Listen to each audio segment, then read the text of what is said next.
E. Lockhart is a New York Times #1 and USA Today best-selling author for We Were Liars. Woohoo! Nice one. All right.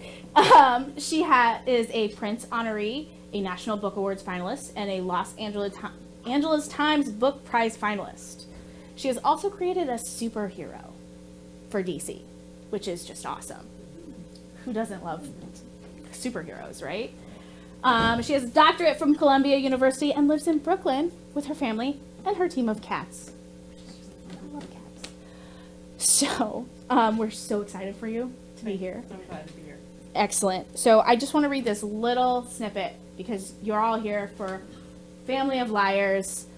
This was written by one of our staff members who read the book. A prequel to We Were Liars, this book takes us back to the 1980s and the Sinclair family summers on their private island. Same island, same family. What lies will be unearthed this time. So, hand it off. That's a pretty accurate summary of this book. Hi, it's so nice to see all of you. I feel a little weird with this podium. I'm going to use it, but I'm just going to angle it over here. Okay, so what I'm going to do is I'm going to chat a little bit. I'm going to read a tiny bit. Because if you're in my profession, one of the things you do is you go into middle schools and you learn very quickly that you must not read for very long.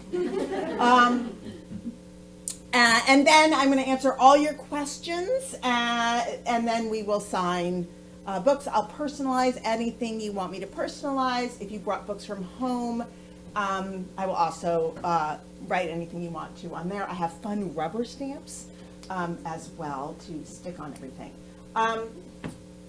Because this is presumably your local independent bookstore, I want to say that it is, I don't really believe in sin, but it is essentially a sin to come to this bookstore and not buy a lot of things. And the reason for that is that independent bookstores are like the lifeblood of your community. They are bringing you culture on the regular. They are entertaining your children. They even have cute extras that you can buy. So not only should you buy my book, which would be lovely, but I'm going to recommend 4 books to you. I'm going to do that now, and then I'm going to talk about Family of Liars. These are books that I think that you would like if you are interested in my stuff. They are all grown-up books, but most of you are grown-ups. Okay. If you like writers who show off a lot, like me, this is the most amazing, spectacular show-off book I have read in a very long time. It's Interior Chinatown by Charles Yu. It is set in Hollywood and in Chinatown in a kind of absolute bravura, crazy way. Most of it is written like a screenplay, so although it is fairly thick, it is a very, very fast read. And it won the National Book Award. I'm going to put them all here and you will get them later. This is My Sister the Serial Killer by Oyen Ken Braithwaite. It is exactly what it sounds like. It is, if you like my stuff because it's a story of somebody who's done something really, really, really terrible, and then they have to reckon with the fact that they've done something terrible, and now how do they even possibly love themselves at all, right? This is that kind of a book, right? Her sister is literally a serial killer, and she's aiding and abetting. Why? Because the first guy seemed like kind of an accident. He was kind of a creep. And then the second guy, also kind of an accident, kind of a creep. Third guy, she really starts to see that there's a big problem here. It's set in Lagos, which is also really interesting. This Nigerian setting is an added plus. This, if you like that kind of dark academia vibe, like The Secret History, I love the dark academia aesthetic and the vibe of those kinds of books. This was a really, really fun read by fantasy goddess Leigh Bardugo. It's called The Ninth House, and the premise is, what if all those secret societies at Yale were actually magic? See, I sold that one. Okay. This last one is French Exit by Patrick Dewitt, and this guy is kind of a marvel. He wrote, I'm now forgetting the name of this book, The Sisters Brothers, which was this amazing, really super dark Western, and then he wrote this very twee, effete, book about rich people who've lost all their money. And so if you like my books because it's about sad rich people, this is the one for you. And it was made into a movie with Michelle Pfeiffer, which was only a mediocre movie. But I mention that because if you just picture like this sort of amazing Michelle Pfeiffer mother character in amazing outfits, having lost all her money and then going off to Paris, very, very funny, and also has a magical cat. So those are my recommendations. Obviously, you can buy whatever you want from this bookstore, but if you are not sure what else to buy, that's a start. Okay, so I'm so excited to talk about Family of Liars. It's only been out for 2 weeks. Thank you. And I've been on the road for it, so this is actually not my first bookstore appearance. I've been running around. But I am still kind of new to talking about it and to kind of getting on my feet, so bear with me a little bit. Because I think my books are actually maybe more fun to read if you don't know a whole lot about the plot, I'm going to tell you instead 3 stories that have something to do with Family of Liars, but that are not the story of Family of Liars. I'm going to tell you the story of the fairy tales in the cardboard box, and the story of the terrible teeth, and now I'm forgetting my other story. I planned a third one out, but I'm nervous. Okay, I'm going to start with one of those, and then I will tell you the third when I remember it. So the story of the terrible teeth is this. During the pandemic, the worst of the pandemic, when we were all really stuck indoors and at home with my family. You weren't all stuck at home with my family, but anyway, I'm sure you know how it felt. We live in a New York City apartment. And it came to my attention in a sort of gradual dawning way that some of my teeth had fallen out. Like, I didn't notice them actually doing the falling out, but they weren't they were like just parts of my teeth in my mouth, in the back. And I thought, what happened to my teeth? Like, I remember looking and being like, has it been like, it looked like it wasn't fresh. I was like, I've been missing these teeth for some time. This was disturbing. So I went to my dentist, and he, during the middle of the pandemic, I went to the dentist, right? It was all a little anxious making. And he was like, this is basically outside my pay grade. Like, something weird is going on with your mouth. Your mouth is weird. So I went to a fancier dentist. I called up my friend Anne, who has a lot of money, and I was like, who do you go to? And she was like, I go to this person in Rockefeller Center. So I was like, yes, bring me the Rockefeller Center dentist. I'm so sorry. That's okay. So I went to the Rockefeller Center dentist because I had dental insurance this year because of the Screenwriting Guild. So I was like, I'm going to pay. Yeah, it's going to be great. Other people will pay. I will go to this dentist. And I went. And basically, now, long story short, there was deeply weird stuff going on with my mouth. And I had to go see 5 different oral surgeons, 3 different orthodontists, 1 tongue therapy lady, and a TMJ, a jaw pain guy. And most of those people were like, your mouth is really weird. So one of these people had the idea that the way to fix, I have Invisalign in, and it's really all fine. I'm fine. But, the question was, do I have lupus? Do I have cancer of the bones of the jaw? Do I have, what is going on? I don't have any of those things. There were lots of tests, and it was all very anxious making. And one of the things that this guy wanted, one of these oral surgeons, who was a very authoritative man in his 60s with no hair whatsoever, and just a very, like, he was so confident, and I liked how confident he was, because, you know, what he was suggesting he was going to do was to break my jaw and wedge it open and put something new inside of it, and then sew it back together, and then wire my jaw shut for 8 to 12 weeks, and then hopefully then I would wear braces for the next, 4 years, and then things would be okay. So that was his proposal, and it was very scary. And I went down the internet rabbit hole, as you might do, of looking at all the stories of recovery from people who'd had this kind of lower jaw surgery. And the recovery and people are wonderfully forthcoming and wonderfully honest, but it's a really, really not pretty picture. And basically, never should you really go down this kind of internet rabbit hole. But I did, because I really did want to know whether I should have this surgery, and I was very, very scared. And in the end, I decided not to have the surgery, and I got the Invisalign and wisdom teeth out, and it's all fine. Had a lot of agitation about my jaw, and I had done a lot of research about jaw surgery. So Family of Liars starts with a lovely jaw surgery that goes on for some chunk of time and has critical implications for the heroine, Carrie Sinclair, in terms of her sense of herself, in terms of her medication addiction, and in terms of the way she appears to other people. Also in terms of her relationship to her family of origin and her heritage.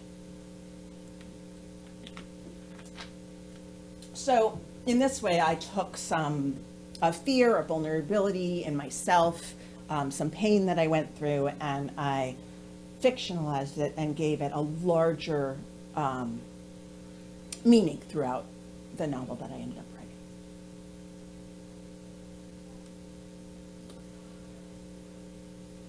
The second story is the story of the fairy tales in the cardboard boxes.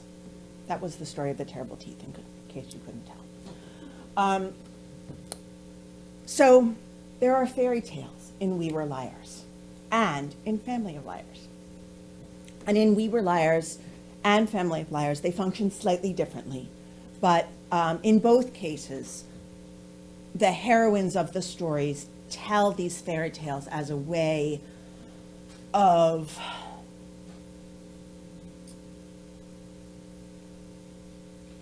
really speaking an unspeakable truth about their lives, right? Something that they know, but may not even know that they know, and in Cadence's case, and something that Carrie, the heroine of the second book, knows, but cannot speak yet. And so the fairy tales function in that way, the same, book to book. But in Family of Liars, there are only 3 fairy tales. And whereas in We Were Liars, the fairy tales all have the same basic fairy tale model, right? Once upon a time, there was a king who had 3 beautiful daughters. In Family of Liars, the 3 fairy tales are very different from one another. There's the story of the Stolen Pennies, which is a fairy tale about a ghost, a little told fairy tale, a very short one. There's the story of Cinderella, which is one of our most famous fairy tales. I'm sure you all know it. And there's the story of Mr. Fox, which is a kind of a fairy tale in the Bluebeard model, right? Where a woman is engaged to marry a man who turns out to be really a very dangerous character. And his name is Mr. Fox. So when I was a kid,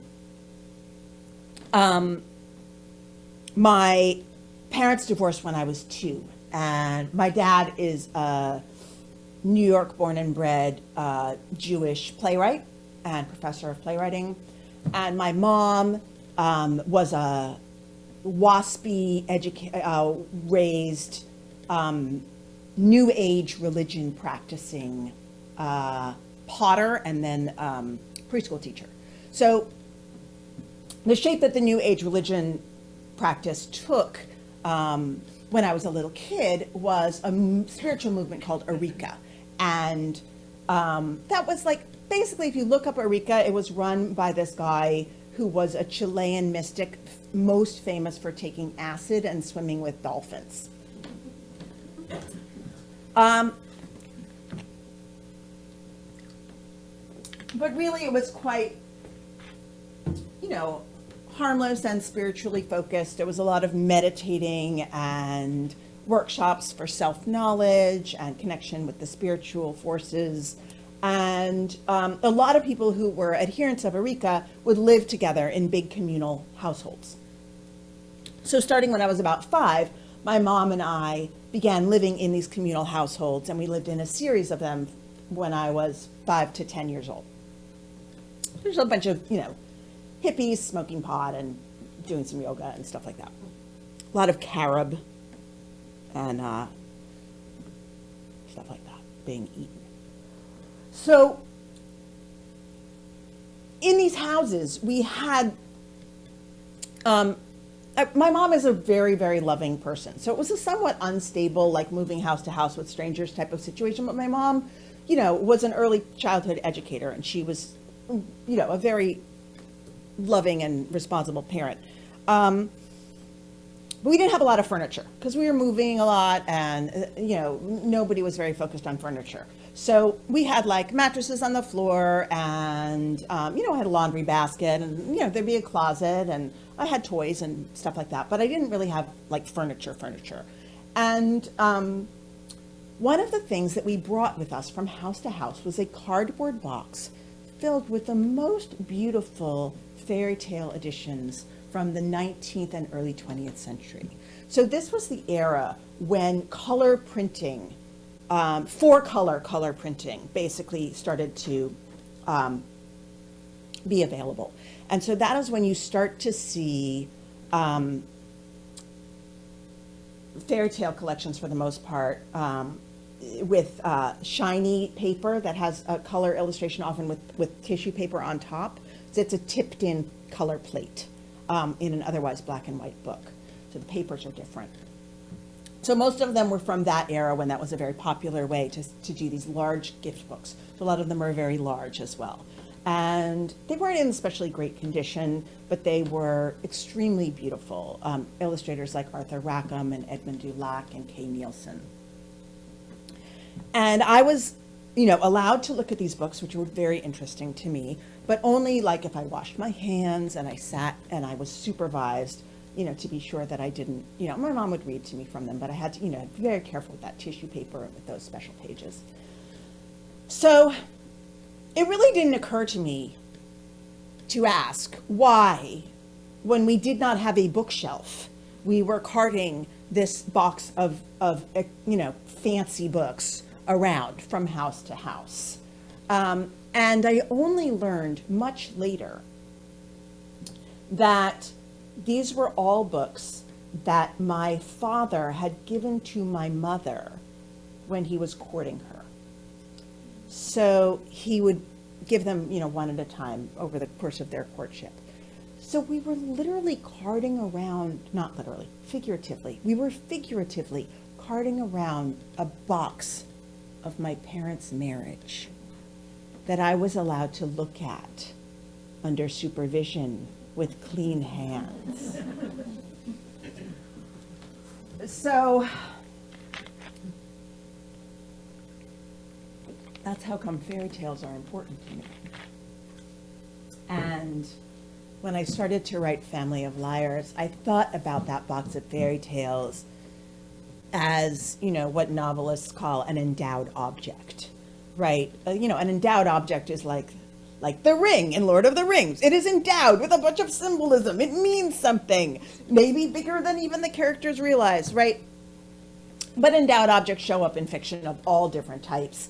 And, it just means something that has extra weight, right? Weight that's put upon an object that it doesn't have just in and of itself. And so not only did I want to include fairy tales in We Were Liars, I also wanted to write about a family for whom objects are really heavily weighted with meaning. So the black pearls, for example, that Carrie and Penny and Bess fight over in We Were Liars resurface in Family of Liars. And you get to see the origin of the meaning that those women are all placing on those black pearls and the reason they matter so much to them. But in general, it's a family for whom, material objects and even houses and even fortunes, can be symbolic of approbation or favoritism or love or approval, and as such, become objects of family strife.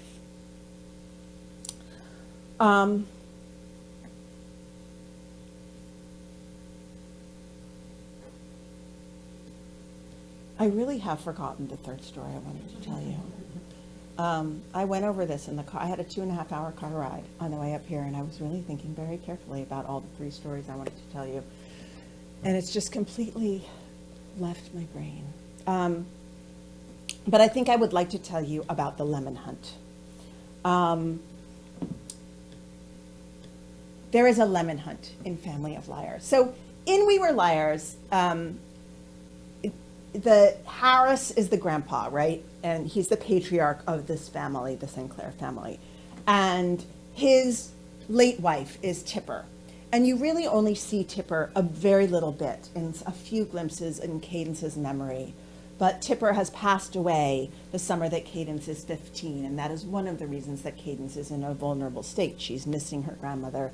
She's feeling the loss of Tipper. And so one thing that I had a very fun time with in Family of Liars was getting to write Tipper, who had barely shown up, but who somehow was fully formed in my head. And one of the things that Tipper does as a homemaker, who is spending every summer on this private island, isolated from all friends, except for the occasional visitor, is to throw parties. And she throws parties just for the Sinclairs, or for whoever happens to be there. She just is trying to punctuate her life, right? She has a philosophy, which is to try to live a joyful life. And sometimes this means ignoring or repressing a lot of what is going on. But at the same time, she's a bringer of joy, and that can be a good quality as well. And so she has a number of parties that do punctuate the summer that we're looking at in Family of Liars. And the Lemon Hunt was my favorite to write, and it was the first one that I wrote. And in that party, she takes 100 lemons and a single lime, and she hides them all over the island. And then everyone wears white linen or yellow linen, but most people prefer the white. And she serves a whole dinner outside, and she puts old, beautiful yellow and white blankets out on the lawn. And she's serving lemon mousse and lemon pound cake, and for dinner there's lemon chicken on the grill, and all that kind of thing. And they have all different kinds of lemonade, pink raspberry lemonade, and regular lemonade, and then there's also gin to mix in, and so on. And then there's this hunt. So everyone gets a basket and ties a yellow ribbon onto their basket, and then they go off through the night of the island to search for these lemons and the one lime. And there's a prize for the most lemons, and there is a prize for the one lime. So there are 2 victors. And of course, sexy things happen on the island during this lemon hunt. Romantic things happen as well. And I think the reason I had so much fun writing The Lemon Hunt is that really, this is a very sad book. It is a very dark book. It gets it gets really dark. And for me as a writer, and also I think for me as a reader, when a book is super, super dark, unremittingly so, I almost can't bear it. I get anxious and I don't want to go back in the world. And so one of the things I was trying to do with Family of Liars was to create a world where there is a lot of joy, and yet there's also a lot of repression that leads to a lot of bad things, and other complicated issues as well as just repression. So the Lemon Hunt is pretty much sheer joy, and it's the joy before the fall. So I had a really grand time with it, and I hope you have fun at the Lemon Hunt party. I've never been to a Lemon Hunt party. I just invented the best party I would ever like to go to. And so I've gotten that question a lot, like, have you been to a Lemon Hunt, or do you have a Lemon Hunt? And, no. So I'm going to read you a tiny bit, and then I would love to answer questions. This is a section from quite near the beginning of the book. In this story, there are four Sinclair sisters: Carrie, Penny, Bess, and Rosemary. And Rosemary is the youngest. Carrie is the eldest, and she is the narrator of the story. They spend every summer on Beechwood Island. It is the summer of 1987. Carrie has just had a terrible jaw surgery and come out of it with a codeine addiction. She's also newly pretty in a conventional way that has changed the way people look at her and respond to her. So she's wrestling with that, and Rosemary has passed away. She was drowned the year before in the water of the tiny beach on Beechwood Island. So the family is returning to spend the summer on Beechwood without Rosemary for the first time. And that is the basic setup of the story. This comes actually before they arrive back on the island. This is talking about what happened in the family after Rosemary died. We went back to boarding school, Penny and I, and Bess began it. We left our parents only 2 weeks after Rosemary died to be educated on the beautiful campus of North Forest Academy. When our mother dropped us off, she hugged us tight and kissed our cheeks. She told us she loved us and was gone. It was up to me to take care of Bess. I was a junior that year. She was a freshman. I helped decorate her dorm room, introduced her to people, brought her chocolate bars from the commissary. I left her silly, happy notes in her mail cubby. With Penny, there was less to do. She already had friends, and there was a new boyfriend by the second week. But I showed up anyway. I stopped by her room, found her in the cafeteria, sat on her bed, and listened to her talk about her new romance. I was there for my sisters, but we dealt with our feelings about Rosemary alone. Here in the Sinclair family, we keep a stiff upper lip. We make the best of things. We look to the future. These are Harris's mottos, and they are Tipper's as well. We girls have never been taught to grieve, to rage, or even to share our thoughts. Instead, we have become excellent at silence, at small kind gestures, at sailing, at sandwich making. We talk eagerly about literature and make every guest feel welcome. We never speak about medical issues. We show our love not with honesty or affection, but with loyalty. Be a credit to the family. That's one of many mottos our father often repeated at the supper table. What he meant was, represent us well. Do well not for yourself, but because the reputation of the Sinclair family demands respect. The way people see you, it is the way they see all of us. He said it so often it became a joke among us. At North Forest, we used to say it to each other. I'd walk by Penny pushed up against some guy kissing in the hall. I'd say, without interrupting them, be a credit to the family.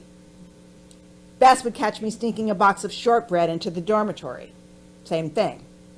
Penny'd see Bess with tomato sauce on her shirt. Same thing. Making a pot of tea. Be a credit to the family. Or going to take a poop. Be a credit to the family. It made us laugh, but Harris was serious.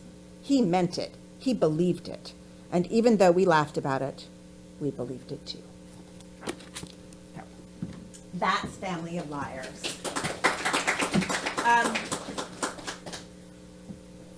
thought I would use this, but I really didn't. I'm going to come sit here on this chair.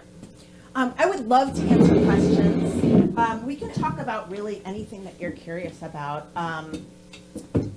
And well, usually I like to do the conversations without spoilers. So if you have not read no, I don't know what to ask. If you have not read We Were Liars, please don't feel bad. I won't care, but put your hand up so we know not to spoil it for you. Have you not read it? Okay, these people in the front have not read it, so don't ruin it. Okay? All questions are good except for ones that would ruin it for those people in the front. Okay. Do you have questions? I feel like no. Yes. What made you pick Carrie of the Ops? Oh, that's a good question. Okay, so in We Were Liars, Penny Sinclair is a bigger character than Carrie. And my editor asked me why I chose Carrie as well, because she expected that more people would be interested to see a story from Penny's point of view. And I really had thought about it quite a lot. But Penny is a difficult person and a limited person. And Carrie is more open-minded and I think has a bigger heart. It is Carrie who brings Ed and after Ed, Gat to the island and into the family. Carrie is far from perfect and does many things that might be harshly criticized in We Were Liars, but she, I thought that she would be aware enough, maybe evolved, might be not quite the right word, but evolved enough to be a narrator from now, looking back at her teenage years, and that would give me some ability to say things like about the history of who owned this land, and about the kinds of limitations of the family that I couldn't say in Penny's voice. Secondly, if you've read We Were Liars carefully, there's a scene where Carrie is walking at night and talks to Cadence about staying up late and talking to Johnny and stuff like that. And so that made Carrie the best narrator for me. Thank you. Yeah. So when you were writing We Were Liars, did you have any idea about, like, were you thinking at all about who they were when they were younger, the sisters? No. Do you understand what I'm saying? Like, there was nothing, you didn't know them until you started writing Family of Liars? Yes. Okay. That is accurate. Okay. I mean, I think I did obviously spend a lot of time thinking about what it is to be one of three kids. And, you know, there are so many fairy tales about three sisters in which two are terrible people and one is awesome, right? Cinderella is one of those, right? Those two are irredeemable, terrible, awful people, and Cinderella is a saint, right? It's the same with Beauty and the Beast. It's the same with fairy tale after fairy tale. Meat Loves Salt as well. So, you know, those fairy tales speak to family dynamics that I think are pretty universal. They're like a heightened version of something that really does happen in families, right? Which is that people take on roles, people are labeled, and people fill the roles that they have been given, unless they switch up the family pattern and the family dynamic in some kind of conscious way. So for me, that is, I don't have three sisters. I have one sister who's 23 years my junior. This isn't my family dynamic, but that idea that we have these roles and these patterns happen and that they're hard to escape, like, that's true in my family. I think it's true in most people's families. So I did have that sense that, like, these women were kind of put into boxes and had really very little way of escaping those boxes. And in some ways, they were very pretty boxes to be in. So it wasn't so hard to then think back to what their teenage selves are when those boxes are really just sort of solidifying around people, and to look at that. And just to piggyback on that. Yeah. What made you write a prequel instead of a sequel? I think the center of We Were Liars, for me, in some way, was the friendship between those four characters, Mirren and Johnny and Gat and Cadence. And I didn't think I could do a good job with the sequel for that reason. And so I just was never going to write any kind of companion book. I really had no intention of doing that for a very long time. That's the other story I was going to tell you. I remembered the story. Oh my God, thank you. Okay, this is the story of the ladies in the park. And the story of the ladies in the park is that I had no intention of writing a prequel, a sequel, or anything like that. We Were Liars was published 8 years ago. It is old as books go. And I went about writing other things. I wrote Genuine Fraud. I wrote Again. I did the superhero project that you so nicely mentioned. And I am lucky enough to live right on a park. And this park is in Brooklyn, New York. And it's pretty big. It's like takes an hour to walk around the edge of the park. There's like a loop that you can walk. And I go for walks quite often with a novelist friend of mine named Gail Foreman. And if you don't know Gail's work, I highly recommend it. She wrote If I Stay, and most recently, We Are Inevitable, and I Have Lost My Way. Those are all wonderful YA novels. She has a great adult novel called Leave Me. Anyway, so Gail is a big personality. If you've ever seen her talk or seen her on video or anything, she's no nonsense. She has very strong opinions. She herself described her personality as like a terrier, right? Like she gets a hold of something and she's right, not going to drop it. So we like to go out and kind of exercise, walk around this park, and we chat and we talk about our families. We talk about all kinds of things, but we also talk shop.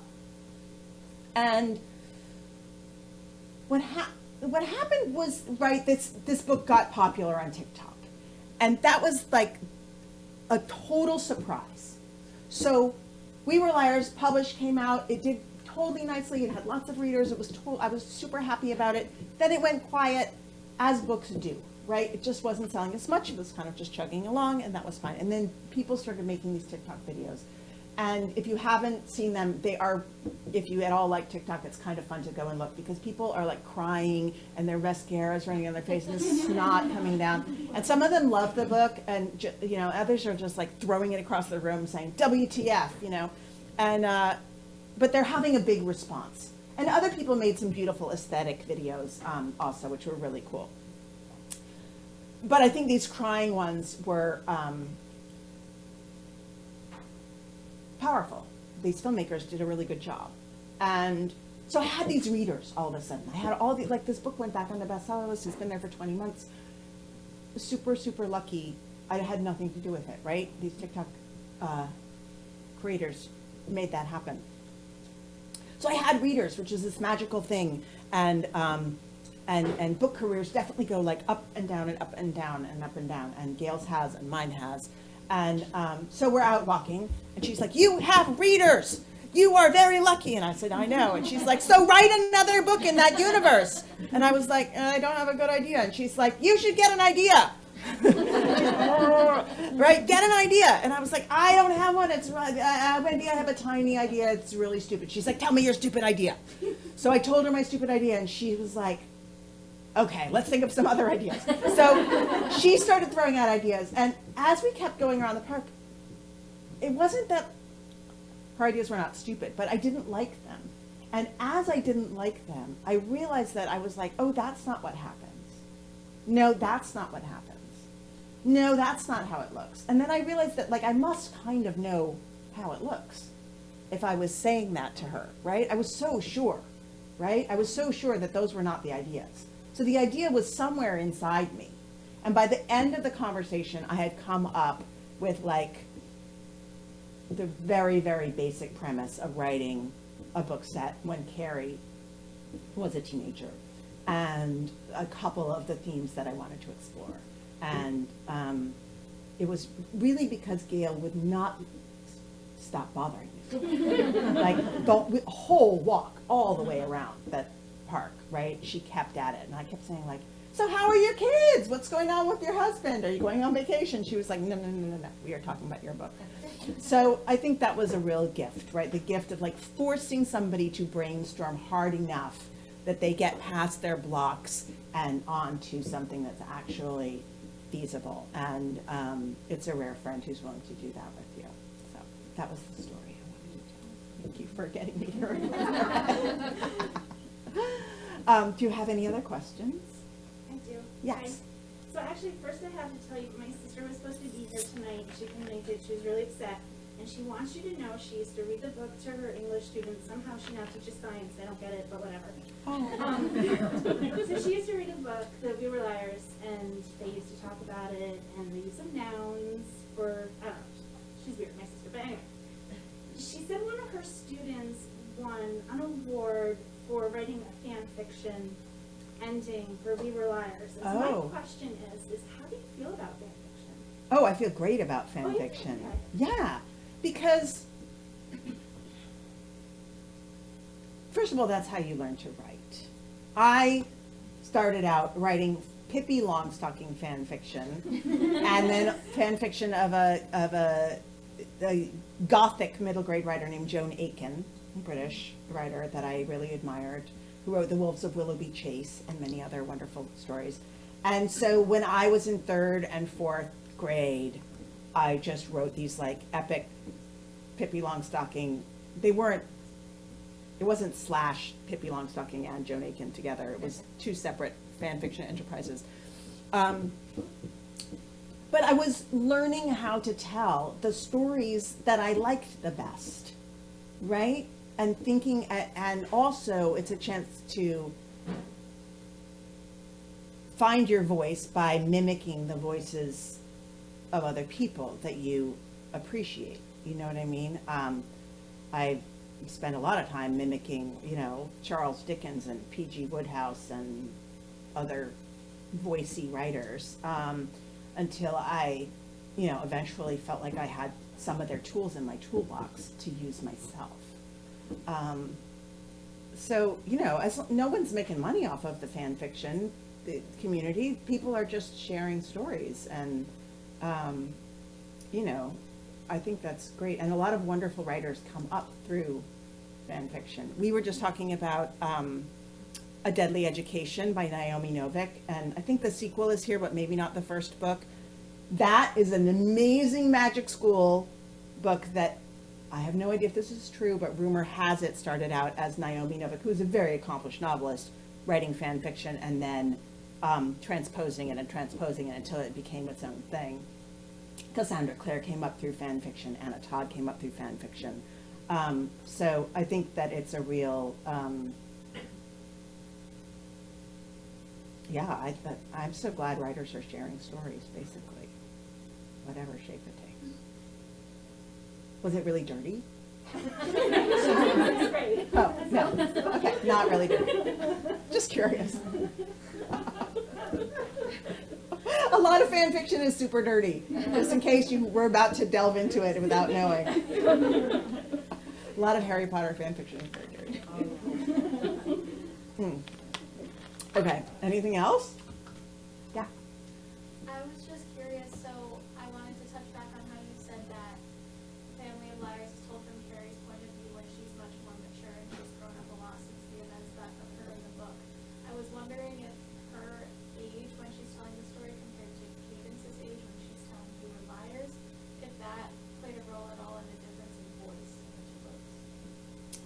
Yeah, I think it does, but I tried, what I did as a writer is, you know, in the, like, I dropped everything, look at this, it's just terrible.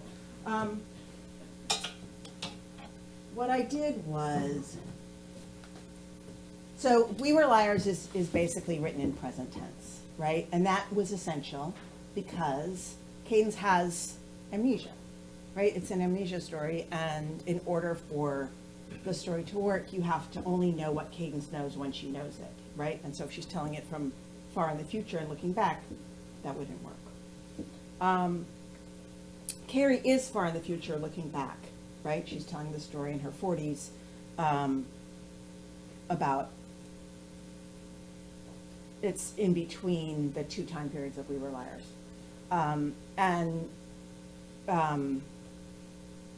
So you see her just in a little bit of frame story, and then it goes up close, and it switches to present tense at some point. So that like once she's on the island and it's her 17th summer, it switches to present tense. So that, because you're not going to go back and forth in between that frame, right? You're only going to come back to the frame at the very end.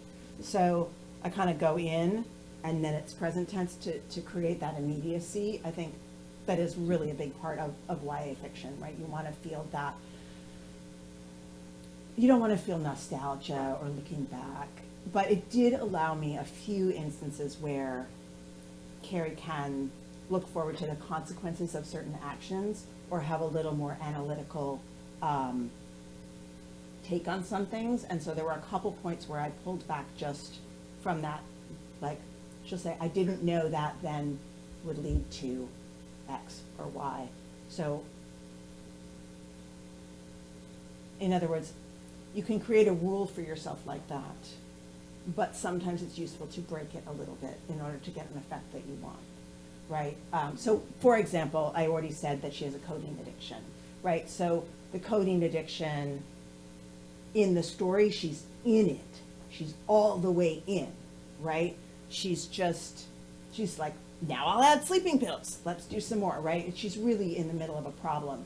And the adult Carrie can say, I didn't know that then, but this would lead to several stints in rehab and dropping out of college. And, you know, these things happened as a result of what was happening to me in that summer, which is something that I think for a YA audience, right, that's a certain amount of caretaking around a difficult topic that you might not have to do for an adult reader. But when you're going to be read by sixth graders, right, you want to not just say drugs are bad, right, but that there are real human terrible consequences to becoming dependent on even legal substances, and here they are, right? And so that was a way for that to happen, and I think We Were Liars actually, you know, has a similar issue, but for Cadence it's resolved at the end, right? There's a path forward out of that addiction that she begins on. And so that's the reason for some of that finessing. Yeah. Is there any chance you'll write Tipper's story? You're not the first person to ask me that. I've thought about writing Tipper's story. I've also thought about writing Liberty's story, who is one of the twins in We Were Liars, who's interesting to me for some reasons.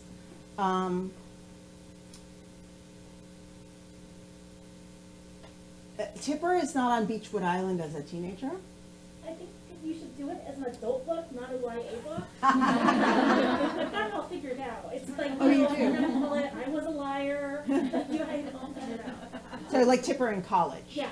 Yeah, with And Benny. how she got involved in Yeah. the situation and Okay. married Harris. That's interesting. No, it has to happen. Somebody has, other people have, it's interesting because I did not expect that, but you're not the first person to read Family Liars and say more Tipper and Harris. And it can't be YA, you have to go adult. That's tricky because, you know, you have a publisher, I have a publisher, and my publisher is YA, so, yeah. But that is an interesting, yeah, it's a direction that I hadn't thought of going until I started getting that response, so thank you for that. You left all these holes in the story with her, though. Like, you have to fill them. What happened with her and, was it Buddy? Yeah. Buddy. We have to know. It has to happen. Okay. Point taken. I mean, All right, does anybody else have questions? I have 2 cats. I'm married to a man. I have, no, children in school visits always want to know about my pets and my spouse, so just telling you now.